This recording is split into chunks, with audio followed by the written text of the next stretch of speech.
अल आक़ु लिवालिदैहि, अपने माँ बाप को तकलीफ पहुंचाने वाला, अपने माँ बाप को दुख देने वाला, अपने माँ बाप की आंखों में आंसू लाने वाला।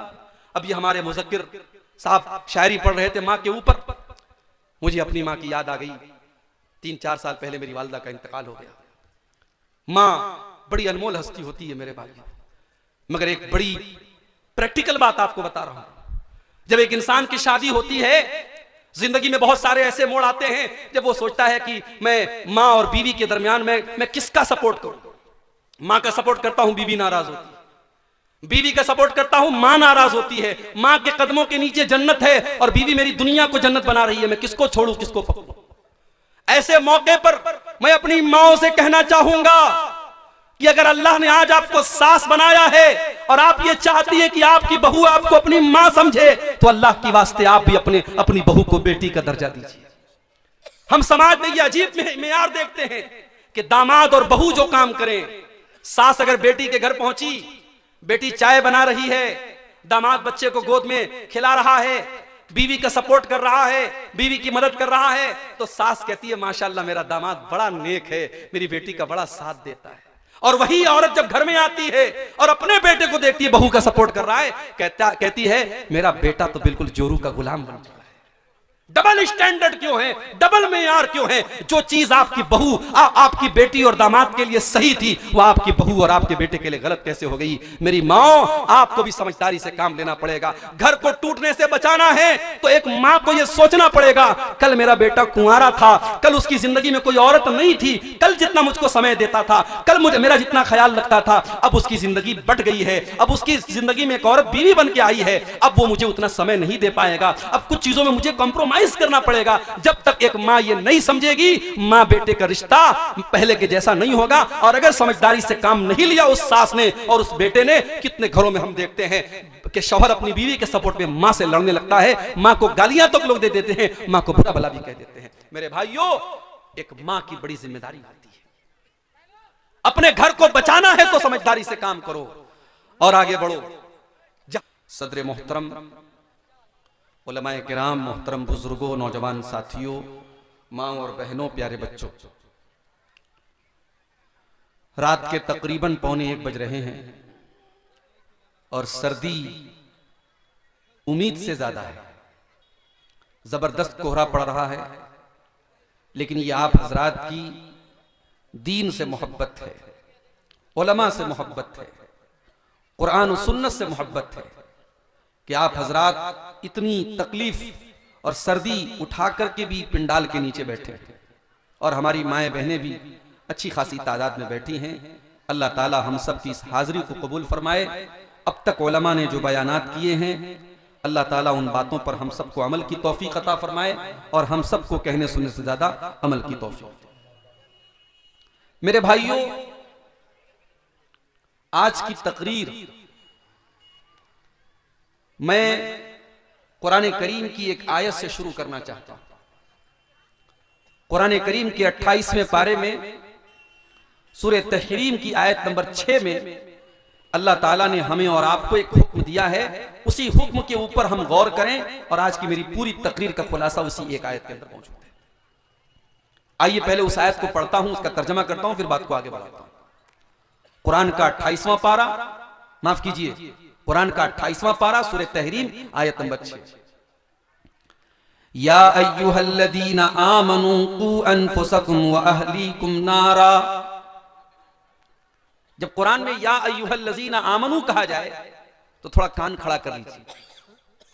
भाई, कुरान का हर हुक्म हम सब के लिए, मगर ये अल्लाह ताला का एक अंदाज है।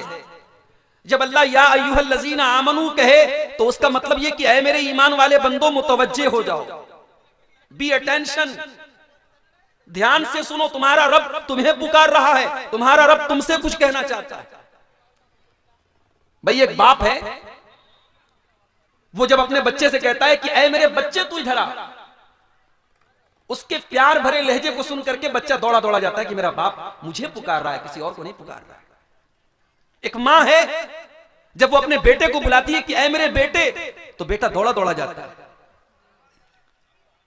इसी तरीके से अल्लाह तबारक व तआला अपने अरबों खरबों बंदों में जब या अय्युहल्लज़ीना आमनू कह करके मुखातब करे तो हर ईमान वाले के कान ही नहीं, उसका दिल और दिमाग भी हाजिर हो जाना चाहिए कि मेरा रब हमसे कुछ कह रहा है। या अय्युहल्लज़ीना आमनू, ऐ वो लोगो जो ईमान लाए हो, कू अनफुसकुम, अपने आप को बचाओ, व अहलीकुम, और अपनी फैमिली को, अपने परिवार को, अपने घर वालों को बचाओ, अपने बीवी बच्चों को बचाओ, अपने अहले खाना को बचाओ, अपने परिवार को बचाओ। किस चीज से? नारा, आग से। कैसी आग? फरमाया वक़ूदुहन्नासु वल हिजारा, ऐसी आग से बचाओ जिस आग का ईंधन इंसान और पत्थर होंगे। वो पेट्रोल से नहीं जलेगी, वो डीजल से नहीं जलेगी, वो कोयले से नहीं जलेगी, वो लकड़ियों से नहीं जलेगी। वक़ूदुहन्नासु वल हिजारा, उस आग का ईंधन इंसान और पत्थर होंगे। आए अल्लाह, दुनिया में हम बहुत दौलत वाले थे, अगर किसी गैर कानूनी काम में पुलिस वाले पकड़ के लेके चले जाते थे, हम रिश्वत दे करके छूट जाया करते थे। अदालत तक मामला पहुंचता था, अदालतों में जाकर के वकीलों से बात करके सेटिंग कर लिया करते थे। अगर और ऊपर के लेवल का मामला आता था, हम जज से सौदेबाजी कर लेते थे। आए अल्लाह, ये तेरी जेल है, ये तेरी सजा है, जहन्नम। आए अल्लाह, जहन्नम की आग में अगर बंदा चला गया तो क्या वहां पर भी रिश्वत चलेगी? क्या वहां पर भी सेटिंग हो जाया करेगी? क्या वहां पर जहन्नम के जो चौकीदार होंगे, जो जहन्नम के जेलर होंगे, तो वो किसी की दौलत देख करके मरूब हो जाएंगे, किसी का रुतबा देख करके मरूब हो जाएंगे? फरमाया नहीं नहीं, अलैहा मलाइकतुन गिलाजुन शिदादुन ला यासूनल्लाह। जहन्नम के दारोगा इंसान नहीं होंगे, जहन्नम के दारोगा फरिश्ते होंगे, और फरिश्ते गुनाह नहीं करते, फरिश्ते अल्लाह की नाफरमानी नहीं करते। जहन्नम के दारोगा बड़े टाइट होंगे, बड़े सख्त होंगे, बड़े स्ट्रिक्ट होंगे, और अल्लाह जितना हुक्म देगा वो उतना उसको पूरा करेगा। अब ये कुरान की आयत मैंने आपके सामने पढ़ी। इसमें जिस बात की तरफ मैं आपका ध्यान आकर्षित करना चाहता हूं, आपकी तवज्जो चाहता हूं, अल्लाह ने यह कहा कि अपने आप को बचाओ और अपनी फैमिली को बचाओ। ऐसा क्यों कहा अल्लाह? अल्लाह डायरेक्ट ये बोल देता अपने आप को जहन्नम की आग से बचाओ, फैमिली का जिक्र क्यों किया? क्योंकि हर इंसान की जिंदगी में उसके परिवार की बड़ी अहमियत होती है। इंसान किसी अच्छी जगह जाता है, सोचता है बीवी बच्चों को लेके जाऊं। इंसान कोई अच्छी चीज खाता है, सोचता है अपनी मोहतरमा के लिए भी लेते चलूं, अपने बच्चों के लिए भी लेते चलूं। हज करने जाता है, बीवी को लेके जाता है, उम्रा करने जाता है, बीवी को लेके जाता है। परिवार को हम बहुत चाहते हैं, बहुत मोहब्बत करते हैं। मेरे भाई, जिस परिवार से हम इतनी मोहब्बत करते हैं, जिस फैमिली से हम इतना प्यार करते हैं कि उसी फैमिली को सुख पहुंचाने के लिए दिन रात एक किए रहते हैं। सुबह जब से नींद खुलती है, रात को बिस्तर पे जाने तक अपने बदन का एक एक कतरा, अपने पसीने का एक एक कतरा अपने परिवार के लिए हम बहाते हैं। मजदूरी करने वाला, नौकरी करने वाला, बिजनेस करने वाला अपना दिमाग खपा रहा है, अपने जिस्म को थका रहा है, किसके लिए? अपने परिवार के लिए, अपने बच्चों के लिए। अल्लाह फरमाता है कि ऐ मेरे बंदो, जिस परिवार से तुम इतनी मोहब्बत करते हो, जिस फैमिली से इतना प्यार करते हो, क्या तुम ये चाहोगे तुम्हारा बेटा कल जहन्नम की आग में जल जाए, तुम्हारी बेटी कल जहन्नम की आग में चली जाए, तुम्हारी बीवी जहन्नम की आग में चली जाए? क्या तुम ये पसंद करोगे? कू अनफुसकुम व अहलीकुम नारा, ऐ ईमान वालों, अपने आप को और अपने बच्चों को जहन्नम की आग से बचाओ।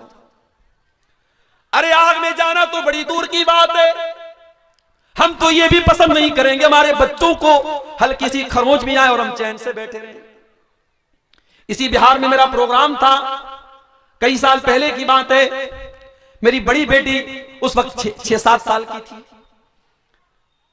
मेरी अहलिया का फोन आया। वो जो पतंग उड़ाते हैं बच्चे, पतंग का जो मांझा होता है, उस मांझे से किसी तरीके से मेरी बच्ची की उंगली कट गई। मैं बिहार में बैठा हूं प्रोग्राम में।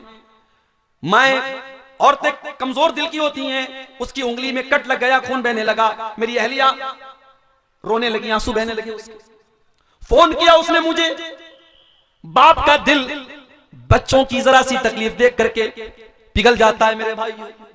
वीडियो कॉल पर बच्चे की उंगली को देखा, मेरी आंखों से भी चंद आंसू छलक गए। मैंने फौरन डॉक्टर को बुलवाया फोन करके, उसका इलाज हुआ। इतनी मोहब्बत करते हैं अपने परिवार से, हल्की सी खरोंच आ जाए हम नहीं पसंद करते अपने बच्चों को। अल्लाह ताला उसी मोहब्बत को याद दिला रहा है कि ऐ ईमान वालों, जिस परिवार से तुम इतनी मोहब्बत करते हो, जिसके लिए इतनी मेहनत करते हो, कल जहन्नम की आग में तुम्हारा बेटा जलने लगेगा, तुम्हारी बेटी जलने लगेगी, तुम्हारी बीवी जलने लगेगी। क्या तुम ये पसंद करोगे? कू अनफुसकुम व अहलीकुम नारा, ऐ ईमान वालों, उस जहन्नम की आग से अपने आप को बचा लो और अपनी फैमिली को बचा लो। कभी आग में जलते हुए देखा है आपने किसी को? नहीं जलते हुए देखा है तो फलस्तीन के वीडियो जरा उठा के देख लो। शायद दुनिया की तारीख में इतने बड़े बड़े फिरौन कभी पैदा नहीं हुए जितना बड़ा फिरौन आज इस दौर में फलस्तीन पर जुल्म करने वाला, अपने आप को दुनिया का ठेकेदार समझने वाला मुल्क मौजूद है।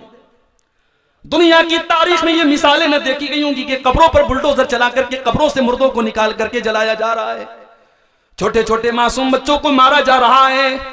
हम और आप तो बड़े चैन से अपने घरों में बैठे हुए हैं, सर्दी के मौसम में रजाई ओढ़ के, गर्मी के मौसम में एसी और कूलर की हवाएं खा रहे हैं। वहां हमारे फलस्तीनी भाई कई महीनों से हजारों की तादाद में मारे जा चुके और मारे जा रहे हैं, उनके घरों को जलाया जा रहा है, उनके ऊपर मिसाइल के हमले हो रहे हैं। आग कैसी होती है जरा उनसे पूछ लो मेरे भाई।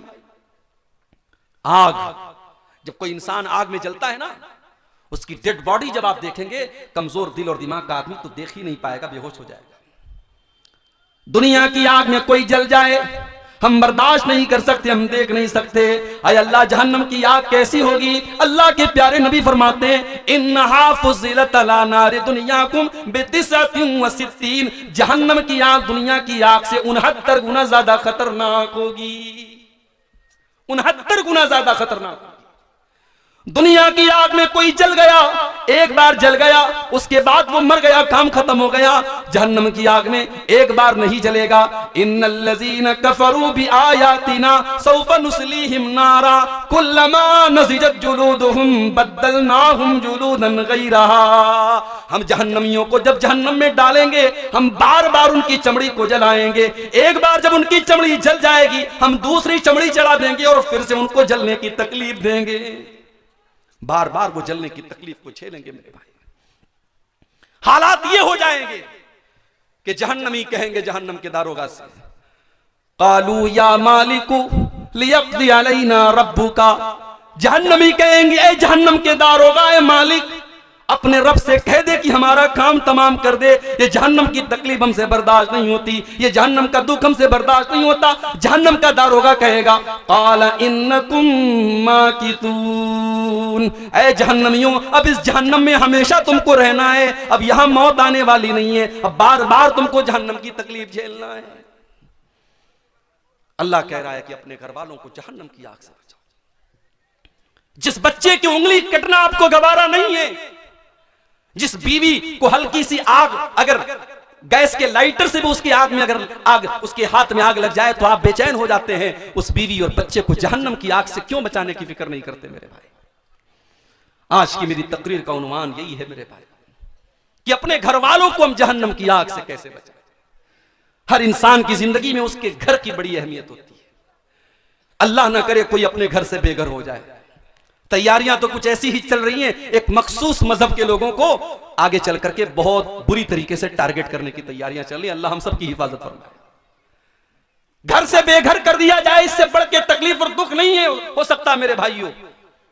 इसीलिए 1400 साल पहले जब यहूदियों के कबीले ने मुसलमानों के साथ गद्दारी की और उनको उनके घरों से निकाला गया, तो अल्लाह ने इसको अपना अजाब करार दिया।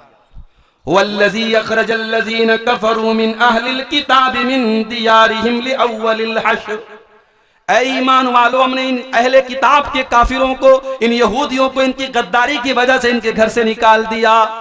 युखरिबून बुयूतहुम बिअयदीहिम व अयदिल मुमिनीन, ये इतने बड़े बदबख्त थे, जब ये अपने घर को छोड़ के जाने लगे, अपने दरवाजों को तोड़ तोड़ के जा रहे थे, अपनी खिड़कियों को तोड़ तोड़ के जा रहे थे, ताकि इनके जाने के बाद कोई इनके घरों को इस्तेमाल न कर सके। अल्लाह ने कहा देखो कैसा अजाब हमारा नाजिल हो रहा है। अपने घर को छोड़ के जा रहे हैं और अपने घर को बर्बाद करके जा रहे हैं, उसको तोड़ फोड़ करके जा रहे हैं।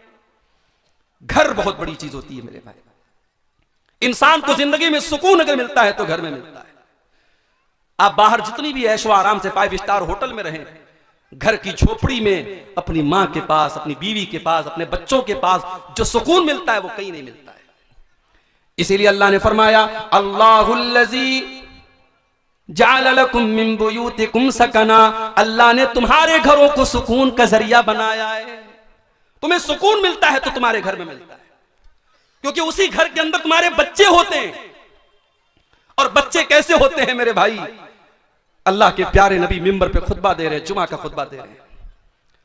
आपके नवासे हजरत हसन और हुसैन सुर्ख रंग का, जिस रंग का मैं इस वक्त अभी आपके सामने ब्लेजर पहने हूं, जैकेट पहने हूं, यही सुर्ख रंग था, लाल रंग था। उसी लाल रंग का जोड़ा पहन करके अल्लाह के प्यारे नबी के ये बच्चे और नवासे मस्जिद में दाखिल होते हैं।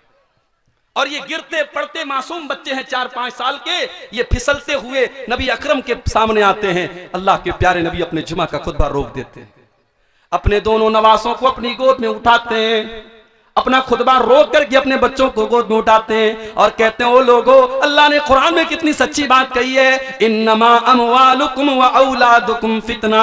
ओ लोगो, तुम्हारा माल बहुत बड़ा फितना है और तुम्हारी औलाद बहुत बड़ा फितना है। ओ लोगो, अपने इन नवासों को देख करके मोहम्मद रसूलुल्लाह अपने ऊपर कंट्रोल न कर सके, अपना खुतबा रोक करके अपने बच्चों को दुलार करने लगे। बच्चे तो वो चीज होते हैं मेरे भाई। अल्लाह के नबी एक मर्तबा हजरत हसन को चूम रहे थे, एक देहाती बैठा था, उसने कहा, अल्लाह के नबी आप बच्चों को चूम रहे हैं? आपने फरमाया क्यों? उसने कहा, इन्नली अशरतम मिनल औलाद, मेरे 10 बच्चे, मैंने आज तक कभी किसी बच्चे को नहीं चूमा, किसी बच्चे को प्यार नहीं किया। अल्लाह के नबी ने फरमाया, अवला अमलिकु इन नज़अल्लाहु मिन क़ल्बिका रहमा, अगर अल्लाह ने तेरे दिल से रहम निकाल दिया है तो मैं क्या कर सकता हूं? बच्चों से प्यार करना, बच्चों को चूमना, बच्चों को गोद लेना, बच्चों को खिलाना, ये मेरे नबी की सीरत है मेरे भाई। बाज लोग क्या होते हैं, घर में बड़े खुखार टाइप के होते हैं, मुस्कुरा दे तो ऐसा लगता है कि बहुत बड़ा एहसान कर दिया उन्होंने, मुस्कुरा दिया होगा। एकदम खड़ूस बन करके घर में आते हैं और बड़े फख्र से कहते हैं, साहब मेरे बच्चे तो मुझे देख के डर जाते हैं, मेरी बीवी मुझको देख के डर जाती है। ये कोई अच्छी बात नहीं है, आपकी बीवी आपको देख के डर जाती है। मेरे नबी की सीरत नहीं है। मेरे नबी की सीरत यह है कि बच्चे आपको देख करके खुश हो जाते थे, बीवी आपको देख करके खुश हो जाती थी। तो घर में सुकून मिलता है हमको, और घर के अंदर घरवाली है, और घरवाली का क्या कहना। अच्छा, हम ये बोलते रहते घरवाली, भाई घर तो हमारा है ना, बीवी का घर कैसे होगा? कभी कभी शौहर लोग गुस्से में बीवी से क्या बोलते हैं, ज्यादा बोलेगी तेरे घर भेज दूंगा। बीवी के मायके को उसका घर कहा जाता है, और शौहर का जो घर होता है उसको बीवी की ससुराल कहा जाता है। आज से करेक्शन कर लो, इस गलती की इस्लाह कर लो। शादी के बाद औरत जिस घर में आई है वो उसका घर है, और ये कुरान कहता है कि वो उसका घर है। और हम लोग तो बगैर दलील के बात नहीं बोलते। दलील मैं दे देता हूं कुरान से। कुरान का 22वां पारा खोलो, बिल्कुल स्टार्टिंग में आपको यह आयत मिल जाएगी, वक़र्न फी बुयूतिकुन्ना, ऐ नबी की बीवियों अपने घरों के अंदर रहा करो। घर तो नबी का था, कमरा तो नबी का बनाया हुआ था, मगर कुरान में अल्लाह ने अपने नबी की बीवियों से कहा अपने घरों में रहा करो। ये नहीं कहा अपने शौहर के घर में रहा करो। पता ये चला कि घर तो बीवी का होता है। औरतें खुश हो जाएं, घर तो तुम्हारा है, ये शौहर बेचारा किराएदार है। ये 24 घंटे में आप गौर करें, बीवी 24 घंटे में कभी कोई काम से चली गई, मार्केट चली गई, कोई किसी के यहां रिश्तेदारी में चली गई, वरना 24 घंटे में 20 घंटे 22 घंटे तो बीवी घर में रहती है। शौहर कितने घंटे रहता है भाई? शौहर रात में सोता है घर में, दिन में कारोबार के लिए, बिजनेस के लिए, नौकरी के लिए बाहर रहता है, उसका तो बहुत कम टाइम घर में होता है। इसलिए घर की असल मलका तो बीवी है, इसलिए औरत को घरवाली कहा जाता है, बिल्कुल सही कहा जाता है। इसीलिए अल्लाह के नबी औरत के बारे में ये फरमाते हैं कि जब तुमको अपने घर की इस्लाह करनी है, घर को बेहतर बनाना है, तो घर वाली अच्छी लाना। मुझसे पहले शायद कोई आलिम दीन तकरीर कर रहे थे औलाद के ऊपर, औलाद की तरबियत कैसे करनी चाहिए, औलाद को कैसे सुधारना चाहिए, इस पर तकरीर कर रहे थे। मैं थोड़ी बहुत बंगला मुझे भी आती है, अल्पो अल्पो बंगला हम बुझते पारी, थोड़ी थोड़ी हम भी समझते हैं। तो इससे ऐसा महसूस हुआ कि औलाद की तरबियत पर वो बोल रहे हैं। मैं आपको बताऊं कि औलाद की तरबियत का ताल्लुक, अभी औलाद दुनिया में नहीं आई है, आपका रिश्ता तलाश किया जा रहा है, औलाद की तरबियत तो यहीं से शुरू हो जाती है। जब आपकी माँ आपके लिए रिश्ता तलाश करने जाए तो बोल दो अपनी माँ से कि माँ गरीब घर की बच्ची ले आना, थोड़ी शक्लो सूरत 19 हो ले आना, बहुत ऊंचा खानदान ना हो ले आना, मगर माँ दीनदार बीवी मेरे लिए लाना, नेक बीवी मेरे लिए लाना, क्योंकि मेरे बच्चों की माँ नेक होनी चाहिए। अल्लाह के नबी फरमाते हैं तुनकहुल मरातुल अरबईन, जब औरत का निकाह होता है तो 4 चीजें औरत के अंदर देखी जाती हैं। ले मालिहा, माल देखा जाता है। डुमरिया वाले क्या देखते हैं? बोलो भाई, हैं? अपाची देखते हैं? हाँ, अब ये सब भी चल रहा है भाई। अब तो शादी होती है, लड़कों से पूछा जाता है क्या मिला तुमको, 4 व्हीलर मिला कि 2 व्हीलर, जितना यानी लड़का जितना अच्छे पोस्ट पर है, अगर सरकारी नौकरी है तब तो क्या पूछना है माशाल्लाह, तो रिश्ते तो चल के उसके घर आते हैं। और बेचारा अगर थोड़ा कम कमा रहा है तो कम उसको मिलेगा, लेकिन मिलेगा। बेटा पैदा होता है ना, माँ बाप खुश हो जाते, डॉलर आया है, डॉलर, इसको जब चाहे तब कैश कर सकते हैं। माल, आज लड़कियों और लड़कों की शादी को हमने तिजारत बना दिया, सौदा हो रहा है लड़कों का। और उलमा, मैं उन लोगों की बात कर रहा हूं जो आलिम हैं, उनकी भी शादी होती है, वो भी जहेज ले रहे हैं, उनके बाप भी उनका सौदा कर रहे हैं। मेरे भाइयों, शर्मानी चाहिए हमें। नबी के दौर में कभी किसी दुल्हे से ये नहीं पूछा गया तुझे जहेज में क्या मिला। अल्लाह के नबी के दौर में एक साहबी हैं, उनका नाम अब्दुर्रहमान बिन औफ है। मक्का से मदीना आते हैं, खाली हाथ आते हैं, बिल्कुल खाली हाथ आते हैं, उनके पास कोई दौलत नहीं है। अल्लाह के प्यारे नबी ने उनको भाई बनाया, हजरत साद बिन रबी का। साद बिन रबी अंसारी साहबी, हजरत अब्दुर्रहमान मुहाजिर साहबी, अल्लाह के रसूल सल्लल्लाहु अलैहि वसल्लम ने दोनों का हाथ पकड़ करके भाई भाई बना दिया। अब जरा गौर से सुनना मेरे भाइयों, कितने खुददार थे साहबा। हमें तो अगर फ्री में कोई माल मिले हम तो लूटने के लिए तैयार हो जाते हैं। साहबा कितने खुददार थे, जरा अंदाजा लगाओ मेरे भाइयों।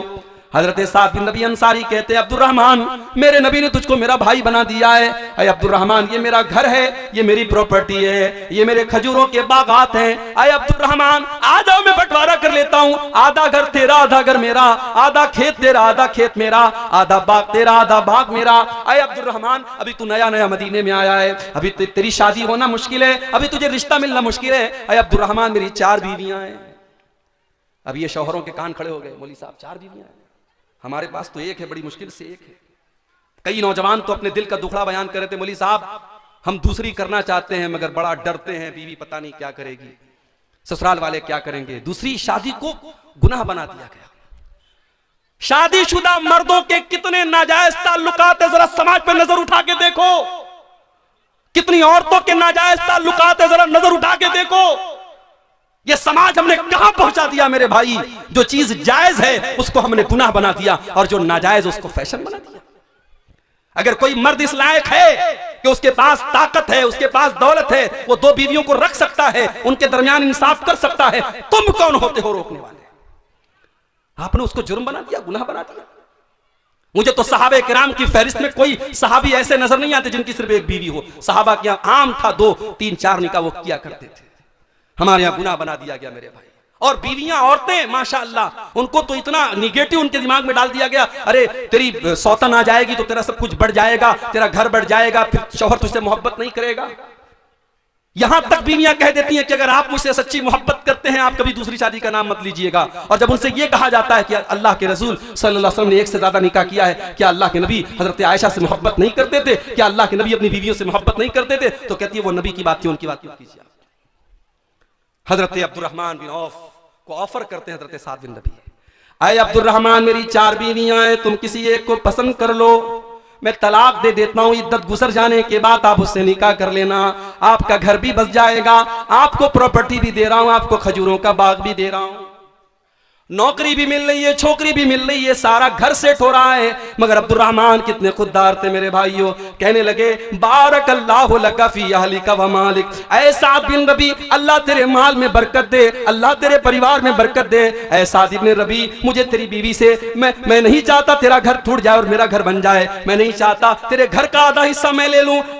ऐ साद बिन रबी, मैं तो बिजनेसमैन आदमी हूं, मैं तो ताजिर आदमी हूं, मुझे तो कारोबार करना आता है, मुझे मार्केट का पता बता दो, मुझे बाजार का पता बता दो, मैं अपने पैर पे खड़ा हो जाऊंगा। और दुनिया की नजरों ने देखा अब्दुर्रहमान बिन औफ ने हलाल बिजनेस किया, हलाल तिजारत की, घी और पनीर का कारोबार उन्होंने शुरू किया और कुछ दिनों में अल्लाह ने इतनी बरकत दी, उन्होंने एक अंसारी लड़की से शादी की। और जब शादी की तो बीवी को मेहर में उन्होंने क्या दिया? सोने की खजूर की गुठली के बराबर उन्होंने सोना दिया। और उस जमाने में शादी होती थी तो औरतें खुशबू लगाती थी, वो जर्द रंग की खुशबू होती थी, और अगर दुल्हा के कपड़े पर वो खुशबू मिल जाए तो समझ जाओ उसकी शादी हुई है। जैसे हमारे यहाँ आजकल हल्दी लगाई जाती है, शादी के पहले हल्दी की बाकायदा अब तो रस्म होने लगी है। पता नहीं आपके इलाके में क्या हाल है, अब कहीं कहीं बाकायदा हल्दी के नाम से फंक्शन होता है, लड़के लड़कियां हल्दी रंग का कपड़ा पहनते। हराम है ये गैरों की मुशाबहत है। जाके इंटरनेट पर सर्च कर लो, ये हल्दी का ताल्लुक ये बाकायदा एक मजहब से है, एक मजहब के अंदर उसको पवित्र बताया गया, उसको मुबारक बताया गया है। अगर ये समझ करके आप हल्दी लगा रहे हैं तो फिर ये हराम हो जाएगा मेरे भाई, और आप बाकायदा उससे एक फंक्शन बना के कर रहे हैं, उसमें नाच गाना तक भी हो रहा है। तो हजरत अब्दुर्रहमान ने निकाह किया, उनके कपड़े पर जर्दी लगी थी। अल्लाह के प्यारे नबी सल्लल्लाहु अलैहि वसल्लम की नजर पड़ गई। आप समझ गए कि अब्दुर्रहमान ने शादी की है। कहा है अब्दुर्रहमान क्या तुमने शादी की है? हाँ अल्लाह के नबी मैंने शादी की है। आपने फरमाया तुमने बीवी को मेहर में क्या दिया?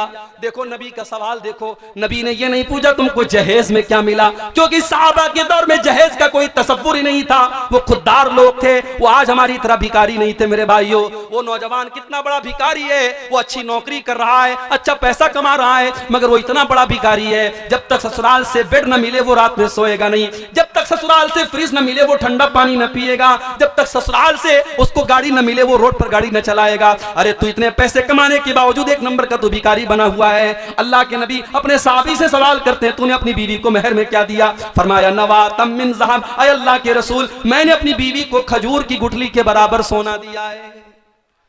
तो जब शादी करते हैं तो लोग माल देखते हैं, वह जमालिहा, और कुछ लोगों की नजर खूबसूरती पर होती है। माँ चाहती है मेरी बहू ऐसी आए, पूरे गांव में पूरे इलाके में तारीफ हो, बहुत खूबसूरत बहू आई है। सिर्फ खूबसूरती देखी जाती है, सिर्फ रंग देखा जाता है। अगर अच्छी लड़की देख के आए सब कुछ अच्छा है, दीनदार है, नमाजी है, पर्दा करने वाली है, लेकिन रंग थोड़ा सा दबा है, तो माँ करके कहती है रिश्ता तो बहुत अच्छा था लेकिन लड़की का रंग थोड़ा सा दबा हुआ था, लड़की की हाइट थोड़ी सी कम थी। ओ लोगों, इन छोटी छोटी चीजों को तवज्जो न दो। वो लड़की जिसकी हाइट थोड़ी कम है उसको भी अल्लाह ने बनाया है, जिसका रंग थोड़ा सा दबा हुआ है उसको भी अल्लाह ने बनाया है। अगर वो दीनदार है, पढ़ी लिखी है, खूबसूरत है, अगर वो लड़की अच्छे खानदान की है, उसकी दीनदारी को देख करके उससे निकाह कर लो। उस छोटी सी बुनियाद पर उसके रिश्ते को रिजेक्ट मत करो। अल्लाह के नबी कहते कुछ लोग खूबसूरती देखते और कुछ लोग वले हसबिहा, उसका खानदान देखते हैं, हमारी बिरादरी से मैच करती है कि नहीं, हमारे कबीले से मैच करती है कि नहीं, जिस खानदान से हम उस खानदान से मैच करती है कि नहीं। वले दीनिहा, और कुछ लोग लड़की की दीनदारी देखा करते हैं। अल्लाह के नबी फरमाते फज़फर बिज़ातिद्दीन, जब तुम लड़की देखने जाओ तो दीनदार लड़की देखो, दीनदार बीवी अपने घर में लेके आओ, तुम कामयाब हो जाओगे। घर को जहन्नम से बचाना है, बच्चों को जहन्नम से बचाना है, तो रिश्तों में मेरे भाइयों दीनदारी देखो। और जब लड़की के लिए लड़का देखने जाओ तब भी दीनदारी देखो। और मैं एक बड़ी पॉइंट की बात बता रहा हूं अपनी बहनों से, किसी बेदीन से शादी करने से बेहतर है, किसी बेदीन की एकलौती बीवी बनने से बेहतर है किसी दीनदार की एक औरत दूसरी बीवी बन जाए, तीसरी बन जाए। वो इंसान जिसके पास दीन नहीं है, जिसके पास अखलाक नहीं है, वो आज नहीं तो कल तुम्हें पछताने पर मजबूर कर देगा। इमाम हसन बसरी के पास एक आदमी आया, उसने कहा इमाम साहब मेरी बेटी बहुत खूबसूरत है, बहुत अच्छी है, पढ़ी लिखी है, कसूरा खुत्ताब हुआ, मेरी लड़की के लिए बहुत सारे रिश्ते आ रहे हैं, मैं अपनी बेटी की शादी किससे करूं? गौर से सुनना, इमाम हसन बसरी जवाब देते हैं कि अपनी बेटी की शादी ज़व्विजहत तक़ी, अपनी बेटी की शादी किसी मुत्तकी इंसान से कर दो, किसी ऐसे इंसान से कर दो जो मुत्तकी हो, जो परहेजगार हो, जो अल्लाह से डरने वाला हो। क्योंकि ऐसा इंसान जब तुम्हारी बेटी से शादी करेगा, इन अहब्बहा अकरमहा, अगर तुम्हारी बेटी से मोहब्बत करेगा तो इज्जत देगा, व इन करिहा, और अगर किसी वजह से मियाँ बीवी में निभाव ना हो सका, अगर मियाँ बीवी में मोहब्बत ना हो सकी तो आपकी बेटी को वो जलील नहीं करेगा। दीनदार इंसान को अपना दामाद बनाओ। इसीलिए अल्लाह के प्यारे नबी फरमाते हैं इज़ा खतब इलैकुम मिम्मन तरज़ौना दीनहु व खुल्क़हु, जब तुम्हारी बेटी के लिए ऐसा रिश्ता आए, लड़का दीनदार है, लड़का अच्छे अखलाक वाला है, फज़व्विजूहु, तो जल्दी से निकाह कर दो। ये मत देखो कि ज्यादा कमाता है कि नहीं कमाता है, हमारे बराबर के लोग हैं कि नहीं, पक्का मकान बनाए कि नहीं बनाए, सरकारी नौकरी है कि नहीं है। अगर लड़का दीनदार है, अगर लड़का अच्छे अखलाक वाला है, अपनी बेटी की शादी उस लड़के से कर दो। इल्ला तफअलू, अगर तुम ऐसा ऐसा नहीं करोगे तकुन फितनतुन फिल अर्दी व फसादुन अरीज, तो जमीन के अंदर फितना और फसाद फैल जाएगा। और फसाद आज फैल चुका है मेरे भाई। समाज के अंदर ज़िनाकारी और बदकारी इतनी तेजी से बढ़ रही है कि शायद आपको अंदाजा नहीं है। 9-9, 10-10 साल की बच्चियां, 13-14 साल के बच्चे, आज उनके भी रिलेशन से, उनके भी ताल्लुकात हैं, उनके भी मोबाइल पर, उनके भी चक्कर चल रहे हैं। समाज इस मुहाने पर और इस दहाने पर जाके खड़ा है मेरे भाई। जो बच्चियां अभी ढंग से बालिग नहीं हुई हैं, जो बच्चे अभी ढंग से जवान नहीं हुए हैं, आज इंटरनेट ने उनको भी बालिग और जवान बना दिया है। मैं बड़े साफ अल्फाज में कहता हूं, यह दौर सहाबा का नहीं है, यह दौर ताबेईन का नहीं है। इस दौर में न मर्दों की नजर झुकी है, न औरतों के जिस्म पर वो पर्दा है जो होना चाहिए। इस दौर में अपनी नौजवान नस्ल को बचाना है, निकाह टाइम से करो और उनकी निकाह में, उनकी शादी में दीनदारी को प्रीफर करो, दीनदारी को तरजीह दो मेरे भाई। अगर घर वालों को जहन्नम की आग से बचाना है, यह पहला उसूल याद रख लो। अच्छा, हम लोग जब घर बनाते तो क्या करते हैं? सबसे पहले हम घर की बुनियाद को मजबूत करते हैं। अगर घर की बुनियाद मजबूत ना हो तो जितनी भी ऊंची बिल्डिंग बना ले, एक दिन बिल्डिंग गिर जाएगी क्योंकि बुनियाद कमजोर है। अगर आप अपने घर को जहन्नम की आग से बचाना चाहते हैं, अपने घर की बुनियाद दीनदारी पर रखना, तकवा के ऊपर रखना।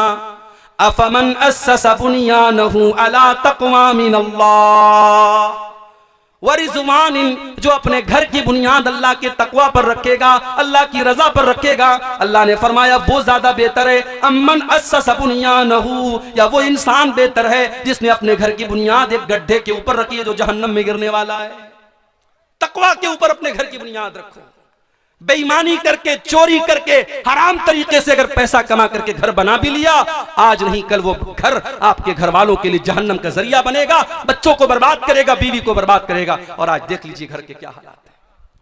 कहीं सास बहू का मसला चल रहा है, कहीं देवर भाभी का मसला चल रहा है, कहीं ननद और भाभी में झगड़ा चल रहा है, कहीं देवरानी जेठानी में मसला चल रहा है। आज घरों में झगड़े हैं, लड़ाई है, बरकत नहीं है, सुकून नहीं है, चैन नहीं है, क्योंकि बुनियाद गड़बड़ है, बुनियाद तकवा पर नहीं है, बुनियाद दीनदारी पर नहीं है मेरे भाई। अगर घर वालों को जहन्नम की आग से बचाना है, घर के गार्जियन को चाहिए कि वो अपनी जिम्मेदारी को समझे। रात को 12 बजे लड़का अगर घर में आ रहा है, बाप की जिम्मेदारी है पूछे तू कहां था। रात को जो लड़का 12 बजे आएगा, सुबह 5 बजे फजर की अजान में उसकी नींद कैसे खुलेगी। जवान बेटी रात को 2 बजे व्हाट्सएप पर चैटिंग कर रही है, माँ की जिम्मेदारी है वो देखे वो किससे बातें कर रही है रात को 2 बजे। कौन सी ऐसी बात है जो रात को 2 बजे हो रही है। बाप ने 10,000 का मोबाइल दिलाया, लड़की कॉलेज में पढ़ने जाती है, उसके पास 60,000 का 70,000 का आईफोन आ जाता है। क्या माँ बाप का ये फर्ज नहीं बनता वो पूछे मैंने तो 10,000 का तुझे मोबाइल दिलाया था, ये 50,000 का आईफोन तेरे पास कहां से आया। ओ लोगों, अगर गार्जियन हो, अगर बाप हो, अगर माँ हो, अगर तरबियत करते हो तो तरबियत करने का हक अदा करो, वरना कान खोल करके सुन लो, माँ के कदमों के नीचे जन्नत जरूर है और बाप जन्नत का दरवाजा जरूर है। लेकिन अगर माँ ने माँ होने का हक अदा न किया, अगर बाप ने बाप होने का हक अदा न किया, तो अल्लाह के नबी ये भी फरमाते हैं कि जिसके कंधे पर अल्लाह ताला ने कोई जिम्मेदारी डाली और उस जिम्मेदारी को उसने सही तरीके से पूरा नहीं किया, हर्रमल्लाहु अलैहिल जन्ना, उस इंसान के ऊपर जन्नत हराम हो जाएगी। उस बाप के लिए जन्नत हराम है, उस माँ के लिए जन्नत हराम हो जाएगी जिसने अपने माँ होने का और अपने बाप होने का हक और फर्ज नहीं अदा किया। क्रिसमस का त्योहार भी हमारे ईसाई भाइयों ने मनाया और हमारा मुसलमान बड़े शौक से मैरी क्रिसमस और हैप्पी क्रिसमस की मुबारकबाद दे रहा है फेसबुक के ऊपर। और जो थोड़ा सा राजनीति में है, पॉलिटिक्स में है, वो बेचारे तो उनको और बुखार चढ़ा है अपनी महानता दिखाने का, वो तो फटाफट फेसबुक के ऊपर क्रिसमस मुबारक। हमारे ईसाई भाइयों को क्रिसमस मुबारक। क्रिसमस का त्योहार क्यों मनाया जाता है मालूम है आपको? क्रिसमस का त्योहार मनाने वाला ये अकीदा रखता है कि 25 दिसंबर को हजरत ईसा पैदा हुए जो अल्लाह के बेटे थे। नऊजुबिल्लाह। हमारा अकीदा ये नहीं है मेरे भाई। हमारे अकीदे के मुताबिक ये कुफ्र है, ये अल्लाह को गाली देना है, ये अल्लाह की तौहीन है कि अल्लाह का किसी को बेटा करार दिया जाए। अल्लाह बड़े गुस्से में फरमाता है कुरान में, वक़ालु इत्तख़ज़र रहमानु वलदा लक़द जीतुम शैअन इद्दा तकादुस समावातु यतफ़त्तरन मिन्हु व तनशक़्क़ुल अर्दु व तख़िर्रुल जिबालु हद्दा अन दअू लिर्रहमानि वलदा। ये लोग कहते कि रहमान ने बेटा जना है, रहमान का बेटा है। अरे तुम कितनी गंदी बात अपने मुंह से निकाल रहे हो, इतनी खतरनाक बात अपने मुंह से निकाल रहे हो कि आसमान फट जाए और जमीन फट जाए और पहाड़ गिर जाए तो ये उतनी बड़ी बात नहीं है जितनी बड़ी बात ये है कि तुम अल्लाह का बेटा किसी को करार दे रहे हो। अल्लाह को गाली देना है, अल्लाह को बुरा भला कहना है, ये अगर कोई कहता है कि अल्लाह का बेटा है और आप उसको मुबारकबाद दे रहे हैं। हाँ, जाओ अपने ईसाई भाई से मोहब्बत करते हो, अगर उससे तुम्हें ताल्लुक और लगाव है तो जाकर के उसको कुरान से हजरत ईसा की पैदाइश का वाकया सुना देना, उसको हजरत मरियम का वाकया सुना देना। मरियम पैदा हुई, मरियम की मां ने नजर मानी कि अल्लाह अगर तूने मुझे बेटा दिया, उस बेटे को मैं तेरी राह में लगा दूंगी, उस बेटे को मैं बैतुल मुकद्दस का खादिम बनाऊंगी। हाय हाय, आज वो माएं दुनिया से खत्म हो गई जो अपने बच्चों को दीन के रास्ते में लगाया करती थी। आज तो माँ का सपना क्या है, अय अल्लाह मुझे ऐसा बेटा दे जो डॉक्टर बन जाए, जो इंजीनियर बन जाए, जो वकील बन जाए, जो जज बन जाए, जो पुलिस ऑफिसर बन जाए। मेरे भाइयों, अगर माँ का ये सपना है कोई गलत बात नहीं है, मगर वो माएं समाज से खत्म हो गई जो ये चाहत रखती थी कि अल्लाह मेरा बेटा कुरान का हाफिज बन जाए, अय अल्लाह मेरा बेटा दीन का आलिम बन जाए, अय अल्लाह मेरा बेटा दीन की खिदमत करने वाला बन जाए। इमाम बुखारी रहमतुल्लाह अलैह, उनकी माँ का वाकया उनकी सीरत लिखने वालों ने लिखा है। इमाम बुखारी की अभी उम्र बहुत कम थी, बहुत छोटे से थे, 4-5 साल के थे। एक मर्तबा इमाम बुखारी बहुत बीमार हो गए, बुखार चढ़ गया उनको, और बुखार ऐसा चढ़ा, इतना सख्त बीमार हो गए इमाम बुखारी, उनकी आंखों की रोशनी चली गई। उनकी मां का बड़ा सपना था मेरा बेटा नबी की हदीसों का आलिम बने, नबी की हदीसों को याद करे, नबी की हदीसों का प्रचार प्रसार करे। मां ने देखा बच्चे की आंखें चली गई, मां रात में मुसल्ले पर बैठ गई, तहज्जुद की नमाज पढ़ करके अल्लाह की बारगाह में दुआ करती, कहे अल्लाह मेरा बच्चा अंधा हो चुका है, मेरे बच्चे की बीनाई चली गई है, अय अल्लाह मेरा बच्चा कैसे तेरे नबी की हदीसों को याद करेगा, कैसे वो किताबों का मुताला करेगा। अय अल्लाह अपनी इस बंदी की, इस दुखियारी बंदी की दुआ को सुन ले, अय अल्लाह मेरे बच्चे की बीनाई को लौटा दे। हाय हाय, माँ की दुआ में बड़ी ताकत होती है मेरे भाई। उस माँ ने रात की तारीकी में जो दुआ की, अल्लाह ने उस दुखियारी मां की दुआ को कबूल किया। मां तहज्जुद पढ़ करके सो गई, ख्वाब में हजरत इब्राहीम अलैहिस्सलाम की ज़ियारत हुई और हजरत इब्राहीम ने कहा कि ऐ इमाम बुखारी की मां, मोहम्मद बिन इस्माइल की मां, तेरे बच्चे की बिनाई को अल्लाह ताला ने लौटा दिया है। मां ने फौरन आंखें खोली और देखा इमाम बुखारी रहमतुल्लाह अलैह बिल्कुल सही तरीके से देख रहे हैं। ये करामत थी हजरत इमाम बुखारी की मां की और उनकी। मेरे प्यारे साथियों, ये माएं थी जो अपने बच्चों के लिए फिक्र किया करती थी। जाओ अपने ईसाई भाई को बताओ कि मरियम की मां ने भी नजर मानी थी कि अल्लाह बेटा होगा तो तेरे दिल में लगा दूंगी, और बेटी पैदा हो गई। मरियम की मां बहुत उदास हो गई, कहने लगी अल्लाह मैंने बेटी को जन्म दे दिया। अल्लाह ने फरमाया वलैसा ज़करु कल उन्सा, ऐ मरियम की मां अगर तुझे बेटा होता तो ऐसा ना होता जैसी ये बेटी हुई है। उसका नाम मरियम रखा। उसके बाद मां का इंतकाल हो गया और मरियम की परवरिश उनके खालू हजरत ज़करिया अलैहिस्सलाम करने लगे। ज़करिया अलैहिस्सलाम बहुत अल्लाह के नेक और मुत्तकी बंदे थे, अल्लाह के पैगंबर थे, और दिन रात वो अल्लाह के घर में रहा करते थे, मस्जिद में रहा करते थे, मेहराब में रहा करते थे, और उसी मेहराब में हजरत मरियम की परवरिश भी कर रहे थे। कुरान कहता है कुल्लमा दखला अलैहा ज़करियल मिहराब वजद इंदहा रिज़्क़ा। हजरत ज़करिया जब मस्जिद में आते हैं तो क्या देखते हैं, अनार का मौसम नहीं और मरियम के पास अनार मौजूद है, आम का मौसम नहीं आम मौजूद है, सेब का मौसम नहीं सेब मौजूद है, जिस फल का मौसम नहीं वो फल मौजूद है। काल अन्ना लकी हाज़ा या मरियम, कहते हैं मरियम तेरे पास ये फल कहां से आया। कालत हुवा मिन इंदिल्लाह, मरियम कहती है कि ऐ खालू जान ये फल अल्लाह ताला की तरफ से आया है। इन्नल्लाह यर्ज़ुक़ु मन यशाउ बिग़ैरि हिसाब, अल्लाह जिसको चाहता है बेहिसाब रोजी देता है। ऐ खालू जान ये अल्लाह की तरफ से आया है। हजरत ज़करिया ने हमें सबक दिया, अगर अपने घर को बचाना चाहते हो जिम्मेदार मां बनो, जिम्मेदार बाप बनो। मगर आज का बाप तो बेगैरत बन चुका है। जवान बेटी को बाइक पे बाप घुमा रहा है, मेकअप करके, लिपस्टिक लगा करके, मस्कारा चस्कारा लगा करके और सज धज करके जवान बेटी बाइक पर बाप के पीछे बैठी है, भाई के पीछे बहन बैठी है, पूरे गांव की सैर करा रहा है और पूरा गांव उसकी बेटी और उसकी बहन के हुस्न की नुमाइश कर रहा है। वो बाप बेगैरत है। अगर उसकी बेटी और उस भाई की बहन अगर अल्लाह क्या गुनहगार होगी, अल्लाह की कसम वो बाप भी गुनहगार होगा, वो भाई भी गुनहगार होगा। बड़े सख्त अल्फाज में अल्लाह के प्यारे नबी ने फरमाया, सलासतुन ला यंजुरुल्लाहु अज़्ज़ व जल्ल इलैहिम यौमल क़ियामा। तीन ऐसे बदनसीब लोग होंगे जिनकी तरफ अल्लाह ताला कयामत के दिन देखेगा भी नहीं, वला युकल्लिमुहुम, उनसे बात भी नहीं करेगा, वला युज़क्कीहिम, उनको पाक और साफ भी नहीं करेगा। नंबर एक, अल आक़ु लिवालिदैहि, अपने माँ बाप को तकलीफ पहुंचाने वाला, अपने माँ बाप को दुख देने वाला, अपने माँ बाप की आंखों में आंसू लाने वाला। अब ये हमारे मुज़क्किर साहब शायरी पढ़ रहे थे माँ के ऊपर, मुझे अपनी माँ की याद आ गई। 3-4 साल पहले मेरी वालिदा का इंतकाल हो गया। माँ बड़ी अनमोल हस्ती होती है मेरे भाई, मगर एक बड़ी प्रैक्टिकल बात आपको बता रहा हूं। जब एक इंसान की शादी होती है, जिंदगी में बहुत सारे ऐसे मोड़ आते हैं जब वो सोचता है कि मैं माँ और बीवी के दरमियान मैं किसका सपोर्ट करूं। माँ का सपोर्ट करता हूं, बीवी नाराज होती है, बीवी का सपोर्ट करता हूं, माँ नाराज होती है। माँ के कदमों के नीचे जन्नत है और बीवी मेरी दुनिया को जन्नत बना रही है, मैं किसको छोड़ूं, किसको पकड़ूं। ऐसे मौके पर मैं अपनी माओ से कहना चाहूंगा कि अगर अल्लाह ने आज आपको सास बनाया है और आप ये चाहती है कि आपकी बहू आपको अपनी मां समझे, तो अल्लाह की वास्ते आप भी अपनी बहू को बेटी का दर्जा दीजिए। हम समाज में ये अजीब मेयार देखते हैं कि दामाद और बहू जो काम करें, सास अगर बेटी के घर पहुंची, बेटी चाय बना रही है, दामाद बच्चे को गोद में खिला रहा है, बीवी का सपोर्ट कर रहा है, बीवी की मदद कर रहा है, तो सास कहती है माशाल्लाह मेरा दामाद बड़ा नेक है, मेरी बेटी का बड़ा साथ देता है। और वही औरत जब घर में आती है और अपने बेटे को देखती है बहू का सपोर्ट कर रहा है, कहती है मेरा बेटा तो बिल्कुल जोरू का गुलाम बन चुका है।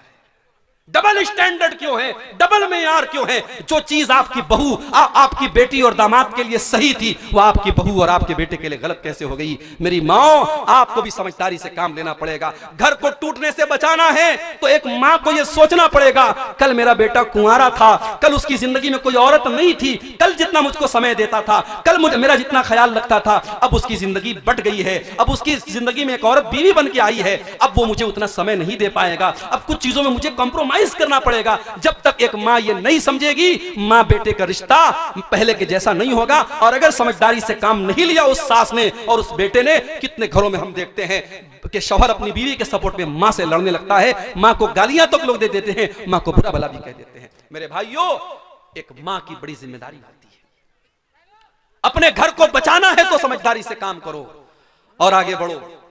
जहन्नम की आग से घर को बचाना है, घर में नमाज का माहौल पैदा करो। मैं वो हदीस पढ़ रहा था, अल्लाह के नबी ने फरमाया कि 3 लोग ऐसे हैं जिनकी तरफ क़यामत के दिन अल्लाह ताला न देखेगा न बात करेगा। नंबर 1, अल आक़ु लिवालिदैहि, अपने माँ बाप को सताने वाला। नंबर 2, वल मरअतुल मुतरज्जिला, मर्दों की नकल करने वाली औरत, मर्दों की कॉपी करने वाली औरत, जो मर्दों की तरह छोटे छोटे बाल कर ले, मर्दों की तरह टी शर्ट पहन करके घूमे, मर्दों की तरह मर्दों के कपड़े पहने, मर्दाना चाल चले, मर्दाना तरीके से बात करे, ऐसी औरत पर अल्लाह की लानत हो। और तीसरा कौन है? अद्दयूस, वो बेगैरत मर्द, वो बेगैरत बाप, वो बेगैरत शौहर, वो बेगैरत भाई, अल्लज़ी युक़िर्रु फ़ी अहलिल खुबुस, जिसके घर में बेपर्दगी हो रही है, जिसके घर में बेहयाई हो रही है और उसको कोई फर्क नहीं पड़ रहा है। इसलिए जो बाप अपनी बेटी को बेपर्दा घुमा रहा है, जो शौहर अपनी बीवी को बेपर्दा घुमा रहा है, वो अपनी जहन्नम तैयार कर रहा है, अपने आप को और अपनी फैमिली को जहन्नम की आग में लेके जा रहा है, जबकि हमारा काम अपने परिवार को जहन्नम की आग से बचाना है मेरे भाई। लेकिन यहां एक बात और समझ लीजिए, किसी किसी घर में ऐसा भी हो रहा है, घर के बाहर बड़ा पर्दा है साहब, लड़की जब भी निकलती है सर से पैर तक नकाब में निकलती है, मां भी नकाब में, बेटी भी नकाब में, बहन भी नकाब में, लेकिन घर के अंदर का माहौल बड़ा खराब है। घर के अंदर भाभी और देवर में बड़ा हंसी मजाक चल रहा है, देवर बड़ी बेहुदा और गंदी गंदी बातें भाभी से कर रहा है और भाभी कहती है अरे ये तो मेरा देवर है, मजाक में उड़ा देती है। ये याद रखना चाहिए मेरे भाइयों, देवर और भाभी का रिश्ता गैर महरम का रिश्ता है। हमारे इस्लाम में भाभी मां के बराबर नहीं है और देवर बेटे की बराबर नहीं है। देवर और भाभी में अगर भाई का इंतकाल हो जाए तो वो देवर अपनी भाभी से शादी कर सकता है, या भाई अगर अपनी बीवी को तलाक दे दे तो देवर भाभी की शादी हो सकती है। वो गैर महरम का रिश्ता है।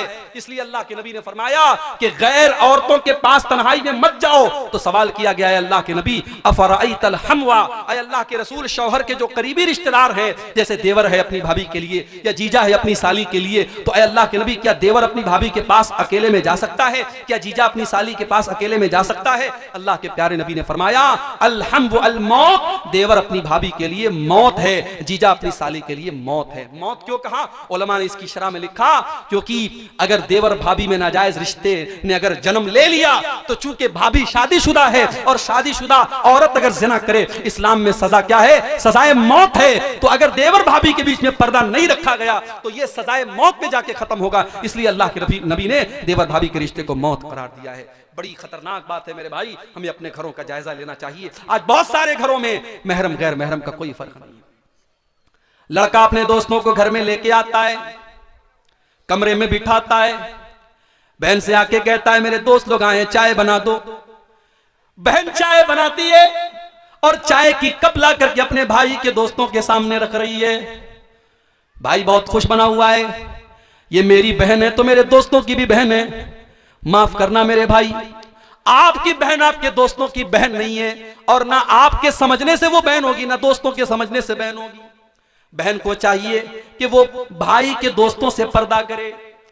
आपको चाहिए कि अपनी बहन को अपने दोस्तों के सामने न लाएं, अपनी बीवी को अपने दोस्तों के सामने न लाएं, अपनी जवान बेटी को अपने मोहल्ले के गैर मर्दों से जिस तरीके से बचाते हो उन रिश्तेदारों से भी बचाओ जो आपकी बेटी के लिए गैर महरम है।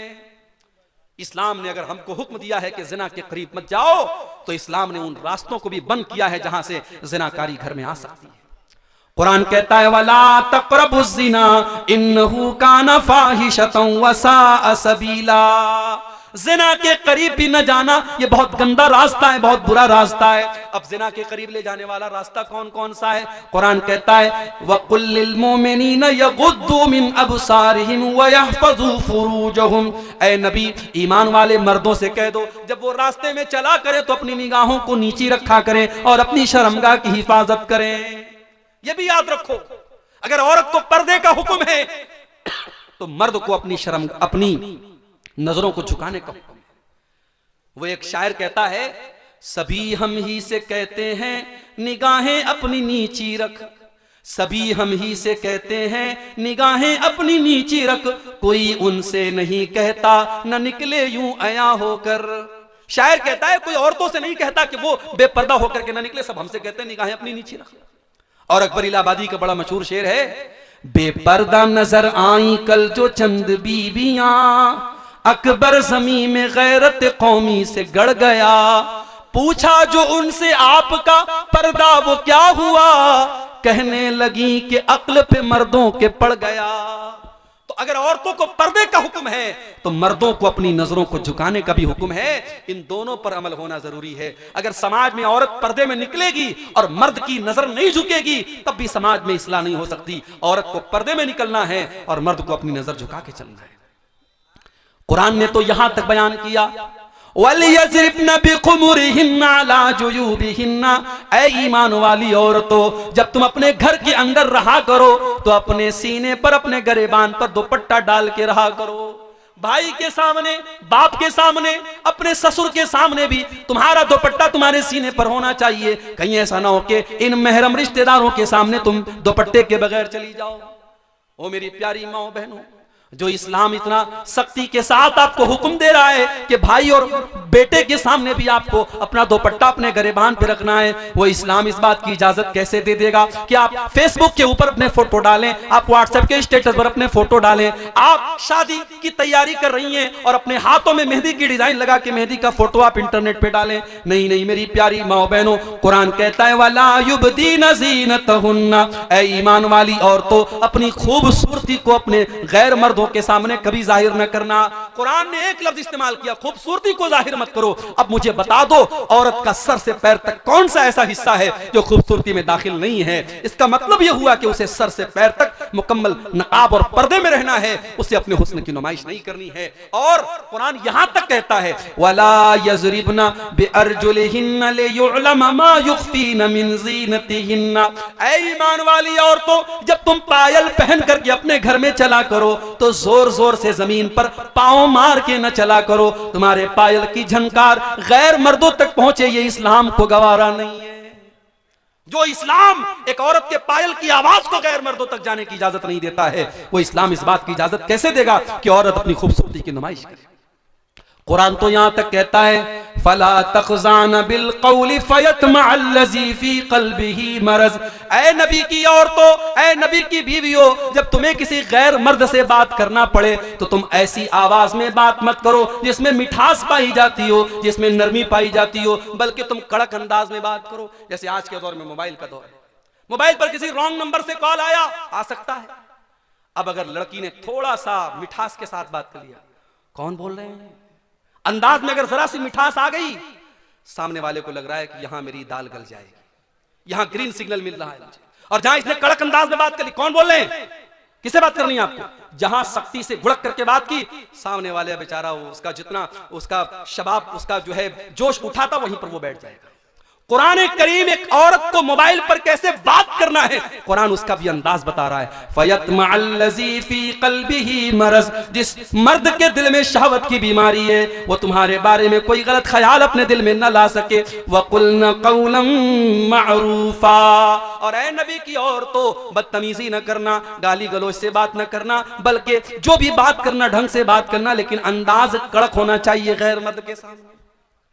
इसीलिए उलमा पसंद नहीं करते हैं कि औरत यूट्यूब पर आकर के तकरीर करे। हमारे बाज मर्दों को बड़ी अच्छी लगती है, मोहतरमा फला की तकरीर हम बड़े शौक से सुनते हैं।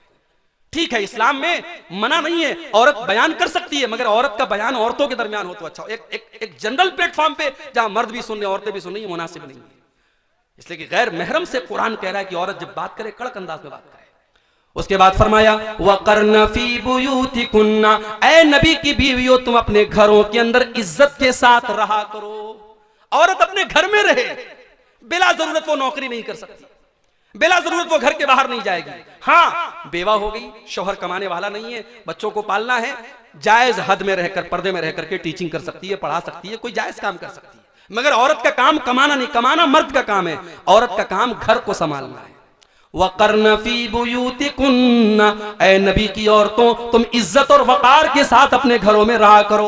वला तबर्रजन तबर्रुजल जाहिलियतिल ऊला, और जब तुम्हें घर के बाहर निकलना पड़े, कहीं शादी में जाना पड़े, किसी फंक्शन में जाना हो, किसी प्रोग्राम में जाना हो, जलसे में जाना हो, कहीं पर भी तुमको जाना हो, बन संवर करके, बनठन करके, अपने हुस्न की नुमाइश करके न निकलना, जैसे दौरे जाहिलियत में औरतें निकला करती थी।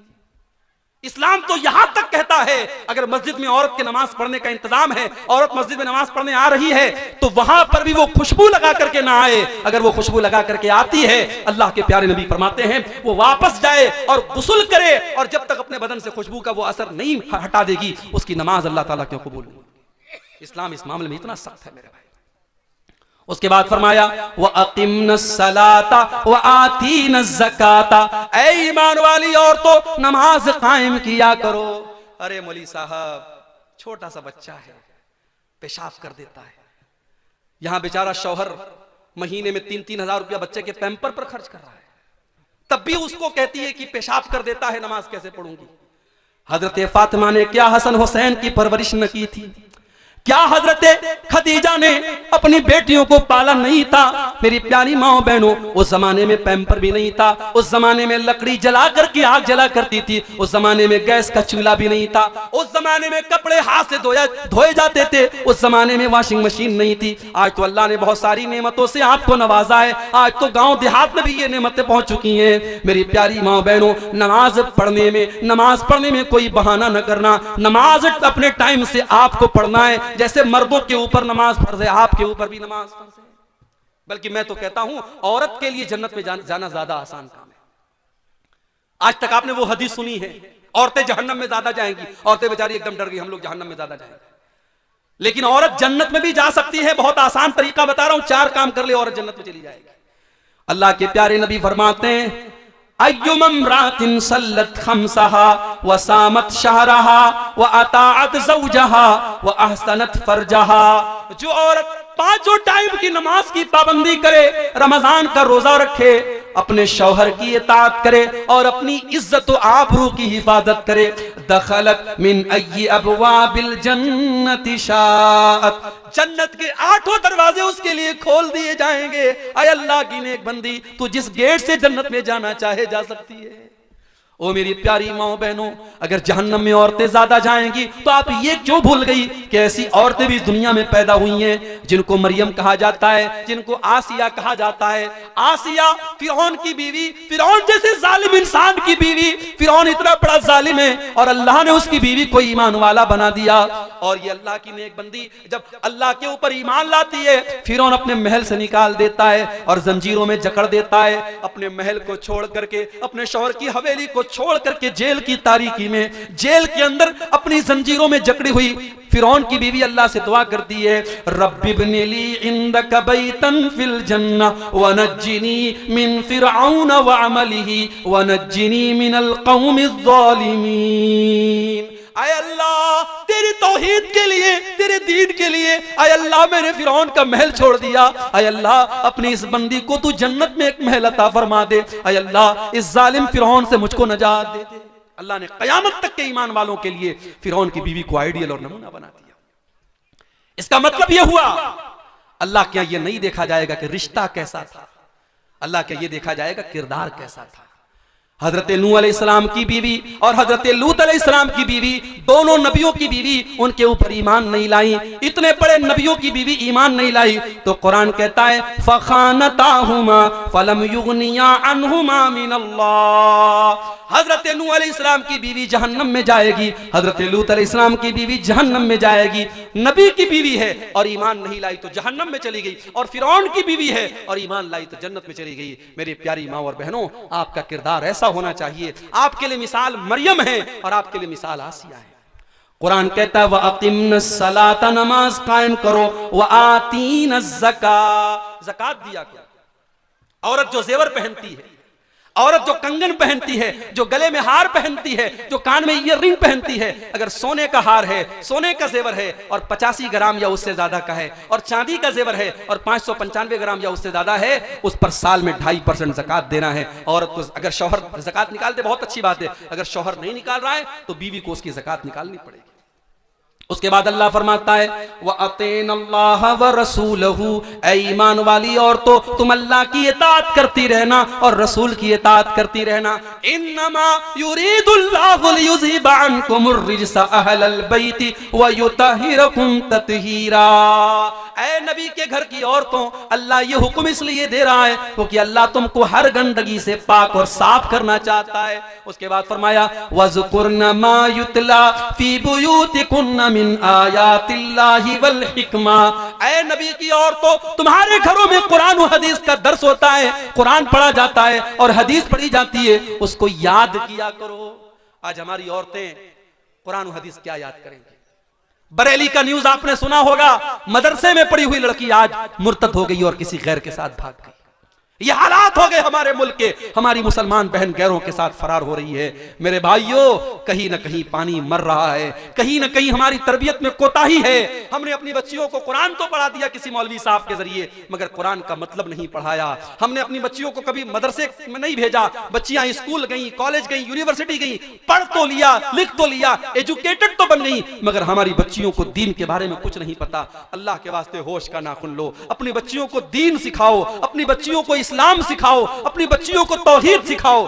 इसीलिए हजरत अली फरमाते हैं कि कुरान की जो ये आयत है, अल्लाह फरमाता है कू अनफुसकुम व अहलीकुम नारा, अपने घर वालों को जहन्नम की आग से बचाओ। हजरत अली कहते हैं इसका मतलब क्या है? अल्लिमूहुम व अद्दिबूहुम, अपने घर वालों को दीन सिखाओ। ये मदरसे जहां बच्चे बच्चियां पढ़ रहे हैं, इन मदरसों के लिए आज भीख मांगनी पड़ती है। आज हमारे बंगाली जबान में वो बेचारे नज़्में पढ़ पढ़ के और शेर पढ़ पढ़ के आपसे चंदा मांगते हैं। होना तो ये चाहिए था आप खुद आगे बढ़ के देते। जिसकी 10,000 की ताकत है वो 10,000 देता, जिसकी 1 लाख की ताकत है वो 1 लाख देता। इन मदरसों के लिए भीख न मांगनी पड़ती। मगर हाय, आज इन मदरसों को हमने इतना कमजोर बना दिया, जब तक घर घर जाके लोग भीख न मांगे ये मदरसे नहीं चल सकते। मेरे भाइयों, अपनी बच्चियों और बच्चों को इन मदरसों में दीन की तालीम दो, तभी आपकी बच्चियां बच सकती हैं। और कुरान ये भी कह रहा है मुसलमान के घर में कुरान और हदीस का दर्स होना चाहिए। इसलिए वक्तन फवक्तन साल में आपने एक बार जलसा करा लिया, बहुत बहुत अच्छी बात है, लेकिन वक्तन फवक्तन किसी आलिम के जरिए या आलिमा के जरिए घर घर भी छोटे छोटे प्रोग्राम होने चाहिए,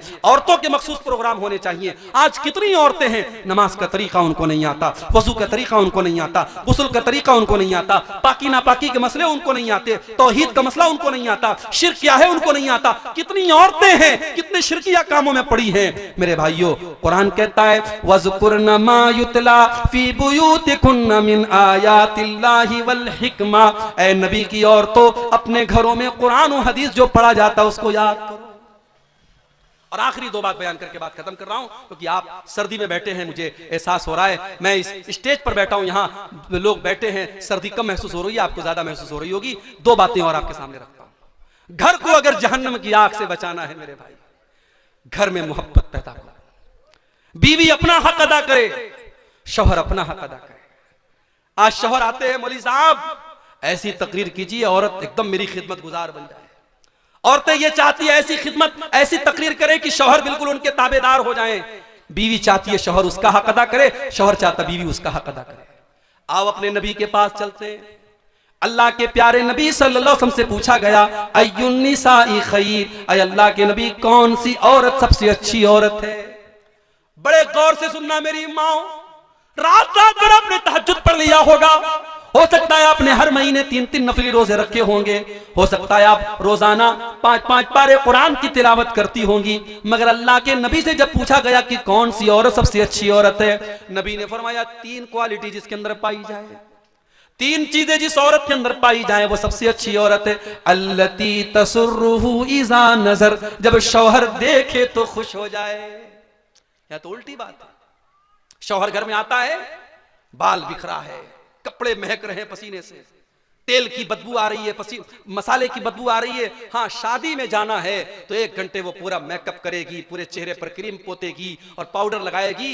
और आजकल तो माशाल्लाह ऐसा ऐसा मेकअप चल रहा है कि अगर औरत जो है उसके मोबाइल पर अगर वो फेस लॉक लगा ले और मेकअप करके अपने मोबाइल पर फेस वो ओपन करने की कोशिश करे तो मोबाइल कहेगा मोहतरमा कौन है आप, बच्चा नहीं पहचानेगा माँ को। ऐसा मेकअप हो रहा है ब्यूटी पार्लर के अंदर।